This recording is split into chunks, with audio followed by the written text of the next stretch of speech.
What's up guys, Kyle here, coming back to you with another video. Dylan had asked me to shoot another video for y'all, so that's exactly what I'm doing. Today's video is going to be titled 5 Mistakes that New Uber Eats Drivers Make. But before I get into the video today, if you could just smash the like button, and if you like these videos, you want to stay up to date with them, go ahead and click subscribe. So 5 mistakes that new Uber Eats drivers make. Tip number 1, or mistake number 1 rather, is you park in illegal spots. You know, you're doing Uber Eats to get money, and you know, you're doing it as a side hustle, full-time hustle, whatever it is that you're doing.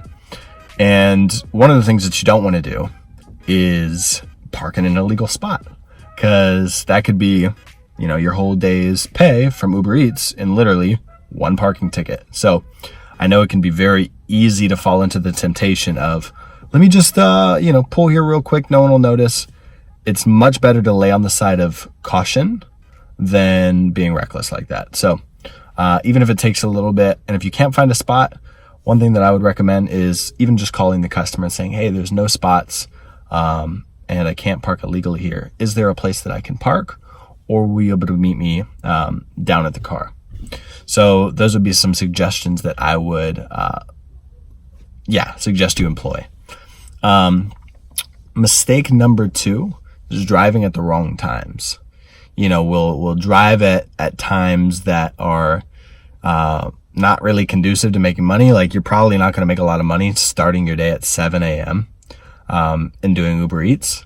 So 2 times that I'd recommend would be, 1, look into the lunchtime. So maybe like that 11 to 2 spot and that 5 to 9 spot could be really good. Although might vary a little bit in your area. So I would just suggest that you look up what are some hot spots in your area and test things out. But obviously use common sense. And some of the times like 5 a.m., 7 a.m., like 1 a.m. might not be the best. Mistake number 3. Mistake number 3 is just forgetting your utensils, forgetting the sauce, forgetting the napkins.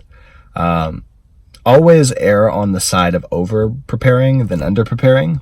So an example would be, you know, make it a habit that every single time you pick up an order, you look for napkins, you look for, you grab napkins, you grab the sauce, and you grab the utensils.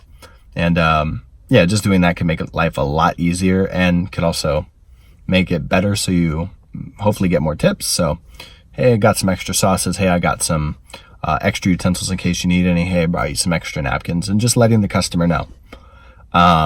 So that would be mistake number 3 that a lot of people make. I remember I had a friend who brought someone, I think like chicken nuggets or something, and forgot sauce. Like, who wants to eat really dry nuggets? You know? So that's mistake number 3. Mistake number 4, don't leave your battery on. If you're in between trips, don't let your battery just run. I know it could be, you know, good to charge your phone and all that, but you know, if sometimes you keep your battery running too long, your battery could die. So just be aware of that. So that would be mistake number 4. And mistake number 5 is just not utilizing the time that you have, right? What do you want to get out of driving for Uber Eats? Get really clear on what that is. And then how can you use this time to make it more conducive for your goals? So for example, if you're an actor, maybe you listen to acting videos, or you listen to a podcast, or you listen to an audiobook. Like, take the time to just educate yourself, or do things that inspire you, or listen to music that inspires you. Make the most out of this time that you have. So those are my 5 tips. Once again, my name is Kyle. If you have any other questions, feel free to drop them in the comments below. And make sure you subscribe, stay up to date for all the new videos that are going to be released. All right, bye.